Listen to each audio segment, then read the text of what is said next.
2023లో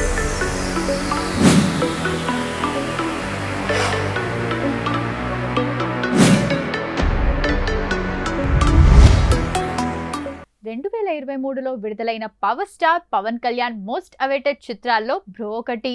mega మేనల్లుడు సాయి ధరమ్ తేజ్ తో కలిసి పవన్ కళ్యాణ్ చేసిన మొదటి మల్టీ స్టారర్ కావడంతో ఈ సినిమాపై అప్పట్లో భారీ అంచనాలు ఏర్పడ్డాయి. తమిళంలో సూపర్ హిట్ అయిన వినోదాయ సీతం అనే చిత్రానికి ఇది అధికారిక Telugu remake. Power star Pawan Kalyan, Sai Dharam Tej combination లో వచ్చిన బ్రో కేవలం ఒక రీమేక్ సినిమానే అయినప్పటికీ దీని వెనుక ఉన్న మేకింగ్ స్టైల్ మరియు షూటింగ్ విశేషాలు చాలా ఆసక్తికరంగా, ఆశ్చర్యకరంగా సాగాయి. సాధారణంగా పవన్ కళ్యాణ్ లాంటి పెద్ద స్టార్ సినిమా షూటింగ్ అంటే కనీసం 100 నుండి 150 రోజులు పడుతుంది. కానీ బ్రో చిత్రానికి దర్శకుడు సముద్రకని పక్కా ప్లానింగ్ తో కేవలం 53 రోజుల్లోనే టోటల్ షూటింగ్ పూర్తి చేసి టాలీవుడ్ లో ఒక రికార్డ్ క్రియేట్ చేశారు. ఇక ఈ సినిమాలో పవన్ కళ్యాణ్ నిడివి చాలా ఎక్కువ ఉన్నప్పటికీ ఆయన తన భాగానికి సంబంధించిన షూటింగ్ ను కేవలం 20 నుండి 22 రోజుల్లోనే పూర్తి చేసేశారు. పవన్ కళ్యాణ్ టైం వేస్ట్ కాకూడదని షూటింగ్ స్పాట్ లోని క్యారవాన్ కు వెళ్లకుండా సెట్ లోనే ఓపెన్ గా కాస్ట్యూమ్స్ మార్చుకునేవారట. అంతేకాదు షూటింగ్ జరిగినన్ని రోజులు ఆయన ఎంతో నిష్ఠతో ఉపవాసం చేస్తూ షూటింగ్ లో పాల్గొన్నారని దర్శకుడు సముద్రకని ఒక ఇంటర్వ్యూలో వెల్లడించారు. తమిళ ఒరిజినల్ సినిమా వినోదాయ సితం ఒక ఓటీటీ ఫిల్మ్. అందులో పాటలు, పెద్ద కమర్షియల్ ఎలిమెంట్స్ ఉండవు. దర్శకుడు సముద్రకని ఈ కథను త్రివిక్రమ్ కు చెప్పినప్పుడు ఆయన కేవలం 10 నిమిషాల్లోనే పవన్ కళ్యాణ్ స్టార్డమ్ కు తగ్గట్టుగా స్క్రీన్ ప్లేను మార్చేశారు. పవన్ కళ్యాణ్ పాత హిట్ సాంగ్స్ రిఫరెన్స్లను కథలో ఇరికించి పక్కా కమర్షియల్ ప్యాకేజ్ గా మార్చింది త్రివిక్రమ్ కలమే. ఇక ఈ సినిమా షూటింగ్ ఎక్కువ భాగం హైదరాబాద్ పరిసర ప్రాంతాల్లోనే జరిగింది. సాయి ధరమ్ తేజ్ ఐటీ ఉద్యోగిగా కనిపిస్తారు కాబట్టి హైదరాబాద్లోని గచ్చిబౌలి, మాదాపూర్ ఐటీ కంపెనీలు, అలాగే దుర్గం చెరువు, కేబుల్ బ్రిడ్జ్ పరిసరాల్లో కీలక సీన్లు షూట్ చేశారు. హైదరాబాద్లోని రామోజీ ఫిల్మ్ సిటీ మరియు అల్యూమినియం ఫ్యాక్టరీలో ఇంటర్వెల్లో వచ్చే accident scene, office sets, Pawan Tej మధ్య వచ్చే ఇండోర్ సీన్స్ కోసం భారీ సెట్స్ వేశారు. సినిమా షూటింగ్ చివరి దశలో సాయి ధరమ్ తేజ్, కేతికా శర్మలపై వచ్చే జానవులే అనే ఒక బ్యూటిఫుల్ డ్యూయట్ సాంగ్ ను యూరోప్ లోని, ఆస్ట్రియాలోని అందమైన లొకేషన్లలో చిత్రీకరించారు. సినిమాలో పవన్ కళ్యాణ్ సాధారణ మనిషిలా కాకుండా కాలం రూపంలో కనిపిస్తారు. ఆయన నడుస్తున్నప్పుడు వెనుక బ్యాక్గ్రౌండ్ మారడం, సమయం ఆగిపోవడం వంటి సీన్లు ఉంటాయి. దీనికోసం థియేటర్లలో కనిపించే చాలా సీన్లను గ్రీన్ మ్యాట్ వేసి ఇండోర్ స్టూడియోల్లో షూట్ చేశారు. ఆ తర్వాత విజువల్ ఎఫెక్ట్స్ ద్వారా దేవుడి ఎలిమెంట్స్ యాడ్ చేశారు. బ్రో సినిమా షూటింగ్ ఎక్కువ రోజులు జరగకపోయినా జరిగిన ఆ కొద్ది రోజుల్లోనే పవన్ కళ్యాణ్, సాయి ధరమ్ తేజ్ మధ్య ఉన్న మామ అల్లుళ్ళ బాండింగ్ వల్ల సెట్లో ఎంతో సరదా వాతావరణం నెలకొంది. రోడ్డు ప్రమాదం తర్వాత కోలుకొని సాయి ధరమ్ తేజ్ చేసిన పెద్ద సినిమా ఇదే కావటం, దానికి తోడు తనకిష్టమైన మావయ్యతో కలిసి నటించడంతో సెట్స్ లో సందడి మామూలుగా లేదు. సినిమాలో పవన్ కళ్యాణ్ చాలా మోడర్న్ అండ్ స్టైలిష్ కాస్ట్యూమ్స్ తో సరికొత్త దేవుడి లుక్ లో కనిపిస్తారు. పవన్ ఆ గెటప్ లో సెట్ కి వచ్చిన మొదటి రోజు సాయి ధరమ్ తేజ్ ఆయన్ని చూసి షాక్ అయ్యాడట. మావా, నువ్వు దేవుళ్ళా లేవు, ఒక ఇంటర్నేషనల్ మోడల్లా ఉన్నావు, నీ పక్కనే నేను యాక్ట్ చేయాలంటే నాకే కొంచెం భయంగా ఉంది అంటూ పవన్ ను తెగపోయిడేవారట. దానికి పవన్ కళ్యాణ్ తనదైన శైలిలో నవ్వుతూ, నువ్వు కూడా చాలా హ్యాండ్సమ్ గా ఉన్నావు బ్రో, నువ్వేం తక్కువ కాదు అని అల్లుడి భుజం తట్టి ఆట పట్టించేవారట. సినిమాలో పవన్ కళ్యాణ్ తన కెరీర్ లోని పాత హిట్ సాంగ్స్ కి మళ్ళీ చిన్న చిన్న స్టెప్పులు వేస్తారు. ఈ సాంగ్స్ షూట్ చేసేటప్పుడు తమన్ అందించిన రీమిక్స్ బీట్స్ ను సెట్స్ లో ప్లే చేస్తుంటే షూటింగ్ చూస్తున్న టెక్నీషియన్లు, అసిస్టెంట్ డైరెక్టర్లు అందరూ సీట్లు వదిలేసి డాన్స్ చేసేవారట. పవన్ కళ్యాణ్ కూడా ఆ పాత రోజులను గుర్తు చేసుకుంటూ చాలా ఉత్సాహంగా సింగిల్ టేక్ లోనే ఆ స్టెప్పులు వేసి చూపించారట. సాయి ధరమ్ తేజ్ అయితే మానిటర్ వెనుక నిలబడి మామయ్య స్టెప్పులు చూస్తూ ఈలలు వేస్తూ రచ్చ చేశారట.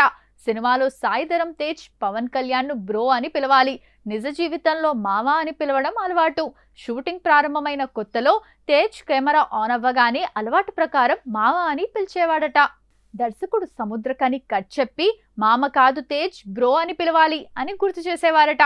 అలా చాలా సార్లు తేజ్ కన్ఫ్యూజ్ అవ్వడంతో పవన్ కళ్యాణ్ జోక్యం చేసుకొని షూటింగ్ అయిపోయేదాకా నువ్వు నన్ను మావా అని పిలవడం మానే, బ్రో అనే పిలువు, అప్పుడే అలవాటవుతుంది అని నవ్వేశారట.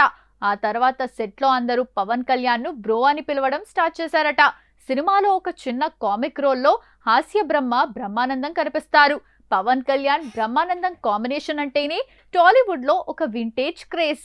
బ్రహ్మానందం సెట్స్ కి వచ్చిన రోజు పవన్ కళ్యాణ్ ఆయన కోసం ప్రత్యేకంగా సమయం కేటాయించి పాత జ్ఞాపకాలను, జోకులను గుర్తు చేసుకున్నారు. వారిద్దరి మధ్య జరిగిన సంభాషణలు వింటూ సెట్ లో ఉన్న వాళ్ళంతా నవ్వు ఆపుకోలేకపోయేవారట. పవన్ కూడా చాలా కాలం తర్వాత బ్రహ్మానందంతో స్క్రీన్ షేర్ చేసుకోవటం చాలా హ్యాపీగా అనిపించిందని చెప్పారు. షూటింగ్ హైదరాబాద్ లోనే జరగడం వల్ల పవన్ కళ్యాణ్ తన ఇంటి నుండి రోజు రకరకాల వంటకాలను సెట్స్ కి తెప్పించేవారు. ముఖ్యంగా సాయిధరం తేజ్ కు ఇష్టమైన నాన్ వెజ్ వంటకాలు, ఆర్గానిక్ ఫుడ్స్ ని పవన్ స్వయంగా దగ్గరుండి వండించేవారట. ఒకరోజు షూటింగ్ గ్యాప్ లో డైరెక్టర్ సముద్రకని, నిర్మాత ఎస్జీ, తేజ్ అందరూ కలిసి పవన్ తెచ్చిన క్యారేజ్ లంచ్ ను ఒకే చోట కూర్చొని తింటూ చాలాసేపు సినిమా ముచ్చట్లు చెప్పుకున్నారు. బ్రో సినిమా ఒక రీమేక్ సబ్జెక్ట్ అయినప్పటికీ పవన్ కళ్యాణ్ లాంటి భారీ స్టార్డమ్ ఉన్న హీరోతో అది చాలా తక్కువ సమయంలో ఈ ప్రాజెక్ట్ ను పూర్తి చేయటం చిత్ర యూనిట్ కు ఒక పెద్ద సవాల్గా మారింది. షూటింగ్ ప్రారంభం నుండి విడుదల వరకు మేకర్స్ ఎదుర్కొన్న ముఖ్యమైన సవాళ్లు ఇవే. ఈ సినిమా మేకింగ్ లో అతిపెద్ద సవాల్ పవన్ కళ్యాణ్ డేట్ సర్దడం. ఆ సమయంలో ఆయన రాజకీయాల్లో చాలా బిజీగా ఉన్నారు. రాజకీయ షెడ్యూల్స్ మధ్యలో దొరికిన గ్యాప్ లోనే సినిమా పూర్తి చేయాల్సి వచ్చింది. పవన్ కళ్యాణ్ కేవలం 20 రోజులకు పైగా మాత్రమే డేట్స్ ఇవ్వడంతో ఆ లోపే ఆయనకు సంబంధించిన talkie part, combination scenes, songs అన్నీ షూట్ చేయడం దర్శకుడు సముద్రకనికి కత్తి మీద సాములా మారింది. ప్రతి నిమిషాన్ని లెక్కేసుకుని పక్కా ప్లానింగ్ తో షూట్ చేయాల్సి వచ్చింది. తమిళ ఒరిజినల్ వినోదాయ సీతం పూర్తిగా ఒక ఓటీటీ తరహా క్లాస్ సినిమా. అందులో ఎలాంటి ఫైట్లు, కమర్షియల్ హంగులు, పెద్ద సాంగ్స్ ఉండవు. కానీ తెలుగులో పవన్ కళ్యాణ్ హీరో అనగానే అభిమానులు భారీ కమర్షియల్ ఎలిమెంట్స్ ఆశిస్తారు. ఒరిజినల్ కథలోని ఆత్మ దెబ్బతినకుండా పవన్ కళ్యాణ్ ఇమేజ్ కు తగ్గట్టుగా స్క్రీన్ ప్లేను మార్చడం, పాత పాటల రెఫరెన్స్లు పెట్టడం, త్రివిక్రమ్ స్టైల్ డైలాగ్స్ యాడ్ చేయటం పెద్ద టాస్క్ అయింది. క్లాస్ కథకు, మాస్ ఇమేజ్ కు మధ్య బ్యాలెన్స్ కుదర్చడం మేకర్స్ కు పెద్ద సవాల్గా నిలిచింది. భారీ రోడ్డు ప్రమాదం నుండి కోలుకున్న తర్వాత సాయిధరం తేజ్ నటించిన పెద్ద ప్రాజెక్ట్ ఇది. ప్రమాదం తాలూకు ప్రభావం వల్ల తేజ్ అప్పట్లో డైలాగ్ డెలివరీలో మరియు heavy action scenes, dance moments చేయడంలో కొద్దిగా ఇబ్బంది పడ్డారు. ఆయన ఆరోగ్యాన్ని దృష్టిలో ఉంచుకొని ఎక్కడా శారీరకంగా ఎక్కువ శ్రమ పడకుండా సీన్లను ప్లాన్ చేయాల్సి వచ్చింది. పవన్ కళ్యాణ్ కూడా తేజ్ విషయంలో ప్రత్యేక జాగ్రత్తలు తీసుకోవాలని ప్రొడక్షన్ టీమ్ కు పదే పదే చెప్పారు. పవన్ కళ్యాణ్ పాత్ర కాలం కావడం వల్ల సినిమాలో చాలా సీన్లు ఇండోర్ స్టూడియోల్లో గ్రీన్ మ్యాట్ బ్యాక్డ్రాప్ లోనే షూట్ చేశారు. నటీనటులు వెనక ఏమీ లేకపోయినా అంతా ఊహించుకుంటూ నటించాల్సి వచ్చింది. సినిమా షూటింగ్ 53 రోజుల్లోనే పూర్తయినప్పటికీ గ్రాఫిక్స్ వర్క్ పూర్తి చేయడానికి టీం రాత్రింబవళ్లు కష్టపడాల్సి వచ్చింది. అనుకున్న విడుదల తేదీకి క్వాలిటీ విజువల్స్ తో ఫస్ట్ కాపీ సిద్ధం చేయటం పోస్ట్ ప్రొడక్షన్ టీమ్ కు ఒక రేస్ లాంటి సవాల్గా మారింది. పవన్ కళ్యాణ్, సాయిధరం తేజ్ కలిసి సిటీ రోడ్లపై షూటింగ్ చేస్తున్నప్పుడు మెగా అభిమానులు వేలాదిగా తరలివచ్చారు. పవన్ కళ్యాణ్ కొత్త లుక్, ఆయన కార్లోంచి దిగే సీన్లు, సాయిధరం తేజ్ తో నడిచే విజువల్స్ చాలా వరకు జనాలు తమ ఫోన్లలో షూట్ చేసి సోషల్ మీడియాలో లీక్ చేసేశారు. షూటింగ్ లొకేషన్లలో ప్రైవసీని కాపాడుకోవడం ప్రొడక్షన్ టీమ్ కు పెద్ద తలనొప్పిగా మారింది. బాక్సాఫీస్ లెక్కలు మరియు బిజినెస్ పరంగా చూస్తే బ్రో సినిమా బాక్సాఫీస్ వద్ద యావరేజ్ ఫలితాన్ని అందుకుంది. పవన్ కళ్యాణ్ స్టార్డమ్ వల్ల ఓపెనింగ్స్ భారీగా వచ్చినప్పటికీ లాంగ్ రన్ లో ఈ చిత్రం బ్రేక్ ఈవెన్ మార్కును కొన్ని ఏరియాల్లో అందుకోలేకపోయింది. పవన్ కళ్యాణ్, సాయిధరం తేజ్ కాంబినేషన్ కావడంతో మొదటి వీకెండ్ లోనే ఈ చిత్రం ప్రపంచవ్యాప్తంగా 100 కోట్లకు పైగా గ్రాస్ వసూలు చేసి పవర్ స్టార్ స్టామినాను నిరూపించింది. ఈ సినిమా థియేట్రికల్ రన్ ముగిసేసరికి ప్రపంచవ్యాప్తంగా సుమారు 115 కోట్లకు పైగా గ్రాస్ వసూలు చేసింది. ఈ సినిమా థియేట్రికల్ హక్కులు దాదాపు 95 కోట్లకు పైగా అమ్ముడయ్యాయి.